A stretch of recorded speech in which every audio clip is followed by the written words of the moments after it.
Hi friends, in our previous video we had a quick look at the range of adverse consequences you can have if you are not selecting a good thesis topic. In this video we'll have a detailed discussion on how to select a good thesis topic. First of all, let us see what do you mean by a good thesis topic. From the student's point of view, if a project can be executed smoothly without any hassles, if it is accepted in the first instance without any modifications from the reviewers, that can be considered as a good thesis topic. And if it can provide you a publication in a scientific journal or maybe a conference presentation or a poster, it's even better. Or if it is in line with the future career aspirations of a student, it's even better. But the other intended objective of thesis is basically to make a PG student familiar with the research methodologies and also make him familiar with searching the literature, reading the literature and understanding the literature, and in turn developing a critical thinking, which is considered as highly essential for evidence informed or evidence based medical practice in future. All these things appear very fancy. On paper they look very nice. But let us look at the practicalities. We have interacted with thousands and thousands of postgraduate students over the last few years, and we came to an understanding that they are operating in a very complex set of environment. Let us have a look at the key factors. The first important factor is the clinical load. There are some hospitals with very high clinical load. The advantage is you get enough number of cases to be recruited into thesis, but the key disadvantage is these people are overloaded with the clinical work. They don't get enough time to focus on their dissertation. Other set of hospitals, especially the new institutions in the private sector, they don't have much of the clinical load. The advantage is student will get lot of time to focus on dissertation, but they may not get enough number of cases to recruit into their study. So both have challenges. The second important issue is the guides. There are some very good guides who themselves are very good researchers. They can guide the students very efficiently, but often these guides will have very high expectations. So students will be burdened with these expectations to meet these expectations. The other set of guides who are willing to guide the students with commitment, but they themselves were never involved in research. So their skills and their ability to guide the students are often limited. So they end up guiding well in certain aspects, guiding not so well in certain aspects. Again, student has to compensate, a student has to face the consequences. But there are a minority of guides who are totally reluctant to involve in this dissertation process. Just by virtue of their presence, they are forced to involve and they don't enjoy guiding at all. And again, student has to face the consequences. Third important aspect is the resource limited environment in which they are operating. Hospitals may not have the necessary investigation, hospitals may not have the budget to execute a particular surgery or a particular diagnostic procedure or a particular investigation. But most important of all is the time. The students are operating in a very time limited scenario.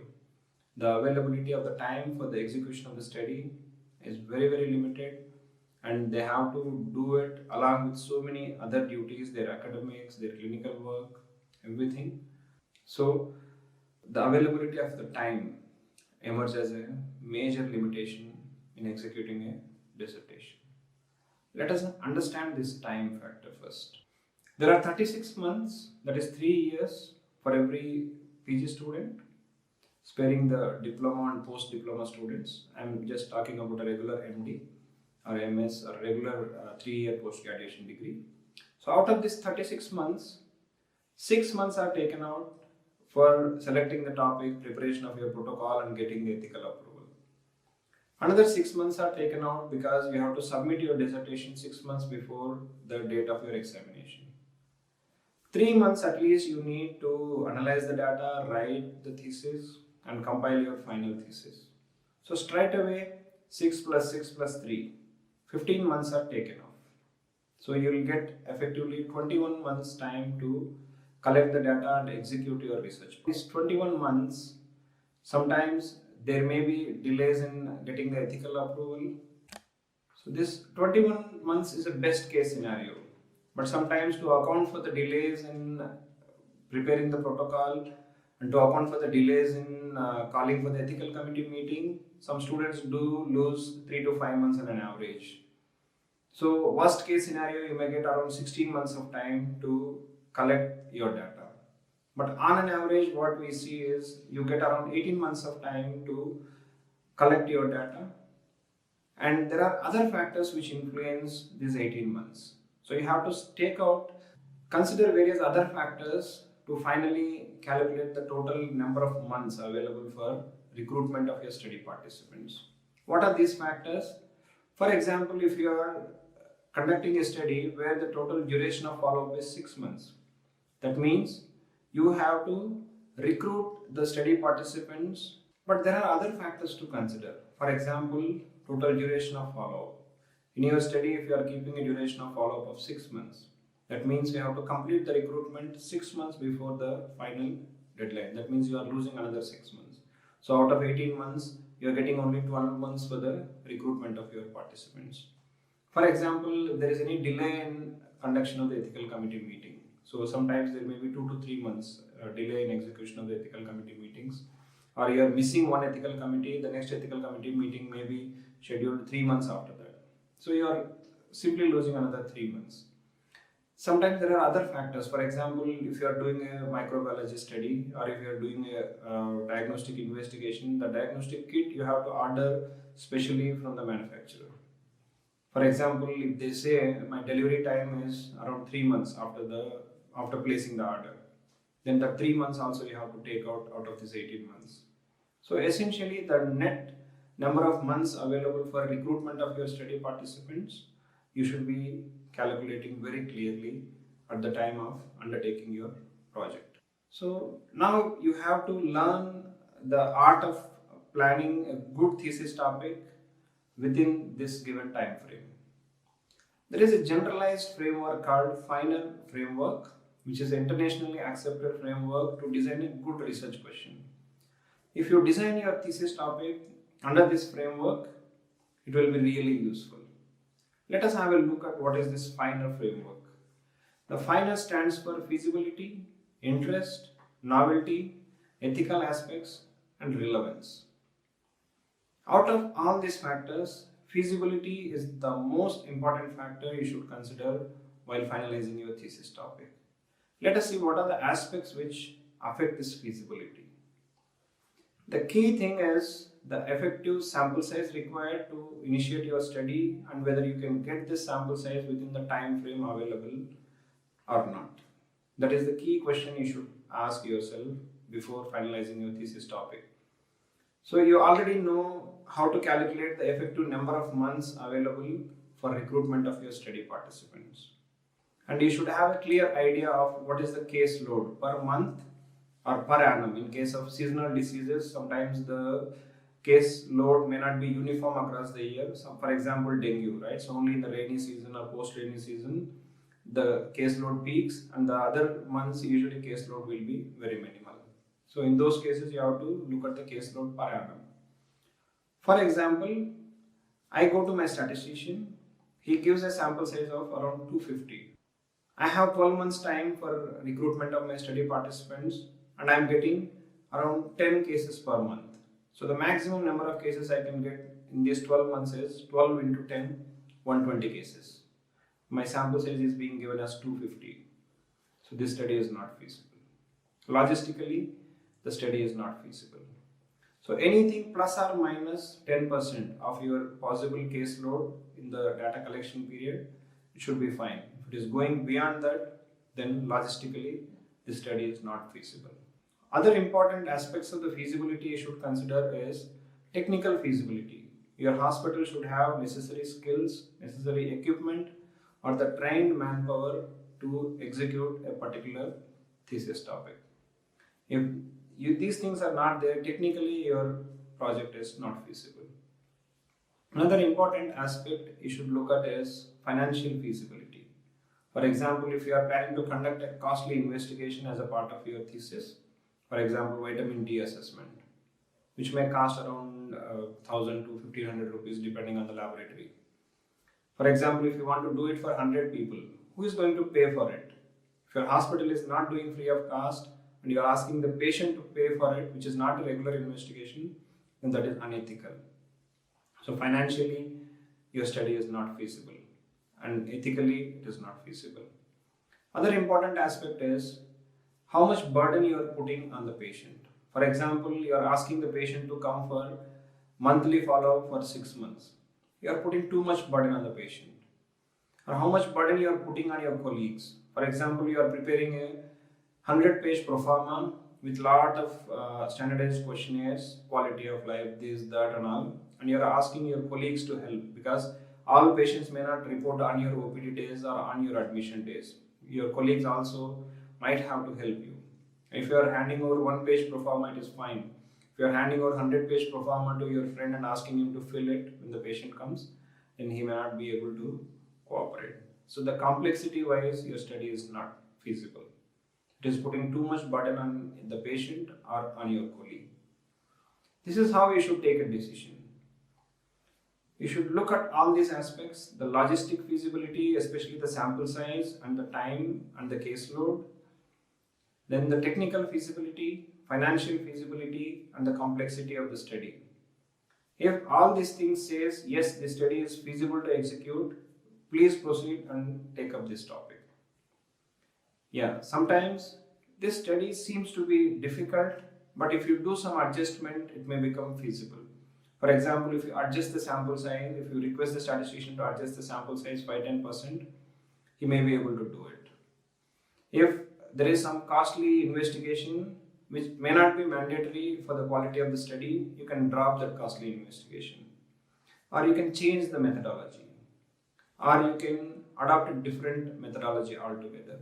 If after doing these minor adjustments, your study becomes feasible, so please proceed, do these adjustments and then proceed with the study. But if any of these factors says the study is not feasible because of these 1 to 3 reasons, please drop that study and proceed for another topic. It is not wise to continue with that kind of topic.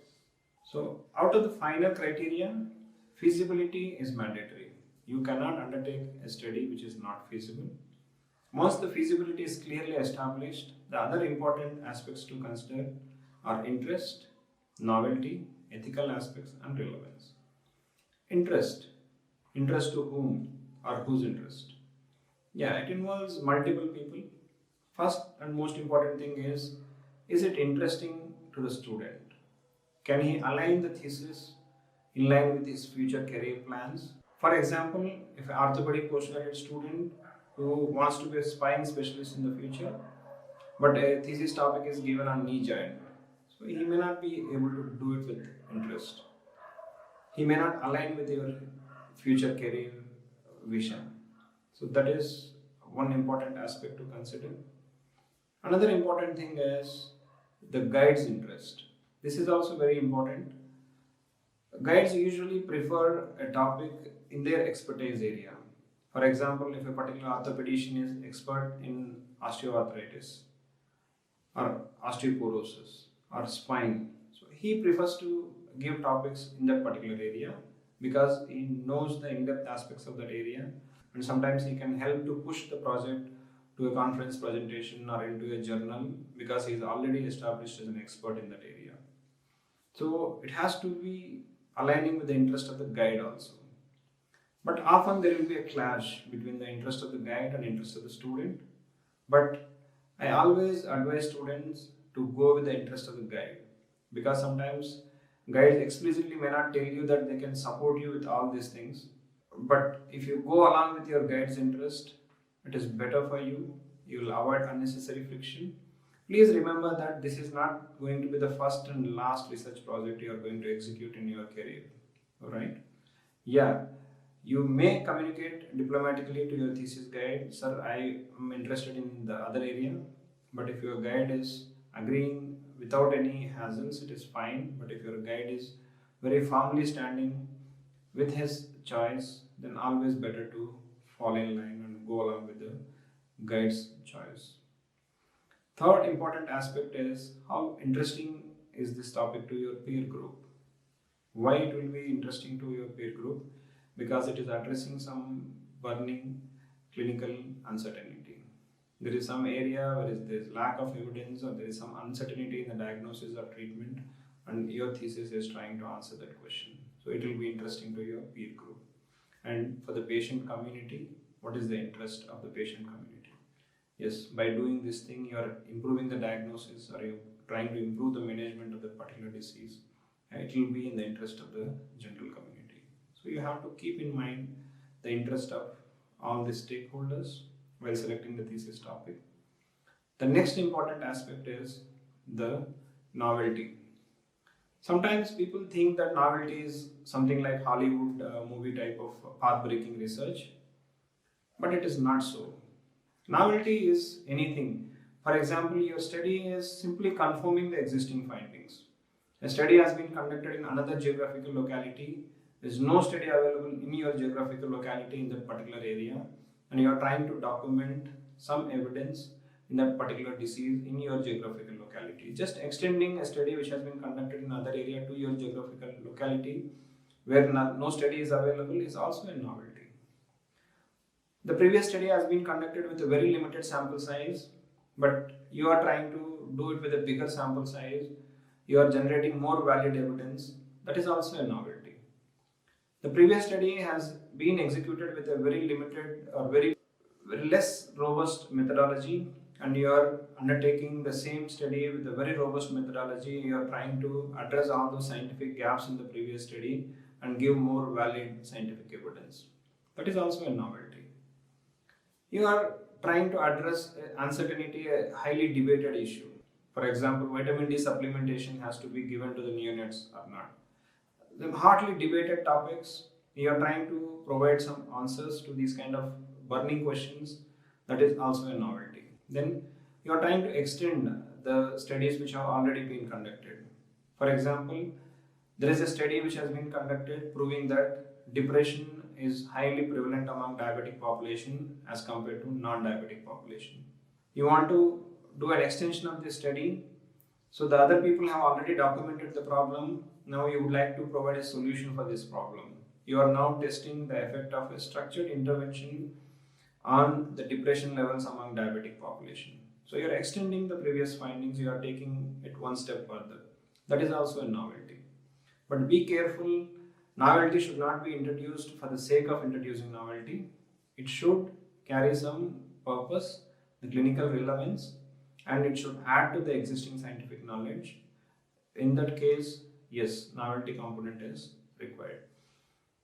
But often during PG time, we have seen the same topic being repeated by multiple postgraduate students across the other two important aspects in the final criteria are ethical aspects and the relevance of the study. Ethical aspects, you have to think about all the ethical aspects which can come up during your ethical approval. Ethical committee will look at all the cardinal principles of ethics. The basic thing is doing no harm.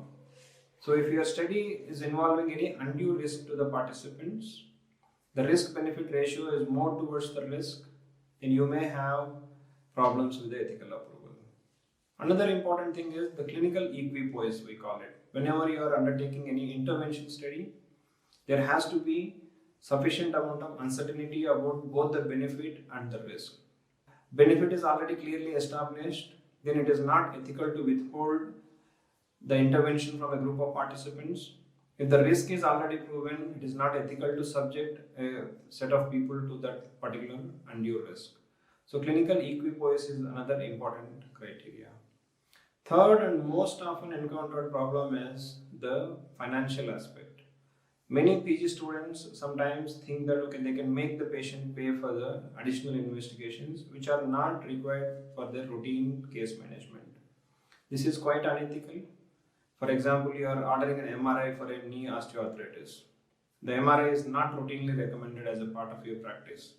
Then you are making the patient pay for the MRI, and that is not an ethical practice. Ethical committees do object for these kind of practices. So you have to keep all these things in mind while planning your thesis topic itself. Otherwise, what will happen? You'll do all the hard work, you'll go for the ethical committee approval, and ethical committee rejects it outrightly. Then you will land up in trouble. Again, you have to redo the entire work, and you'll be wasting the crucial 3 to 4 months time, which I have already pointed out in my previous video. The final and the important aspect of final criteria is the relevance. How clinically relevant is your topic? How your study findings are going to influence the diagnosis or management of a particular disease condition. So you have to look into that. Just for the sake of doing something, we should not execute the study.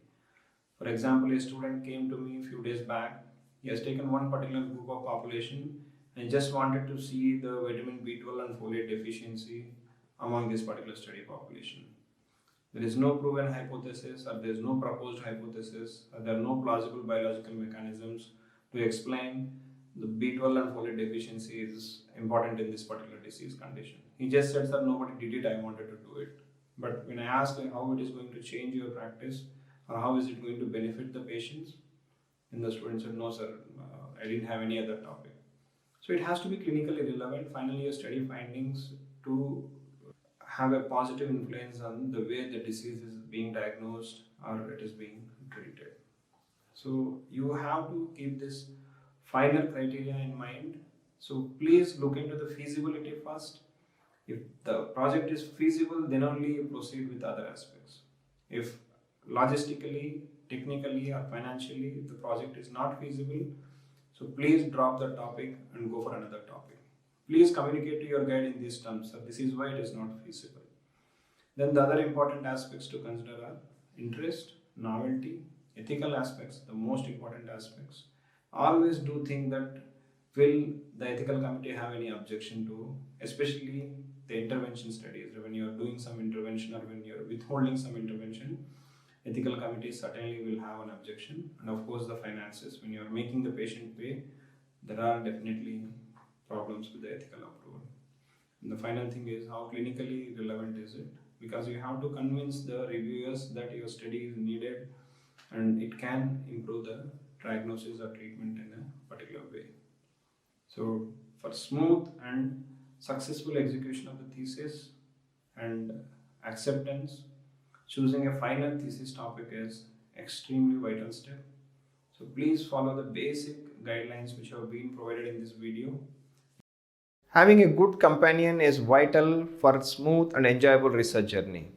Even though you have so many tools available in the market for research, the journey with CoGuide is very simple, fun and exciting, of high scientific standards, and can have real boost on your research career and also your clinical practice.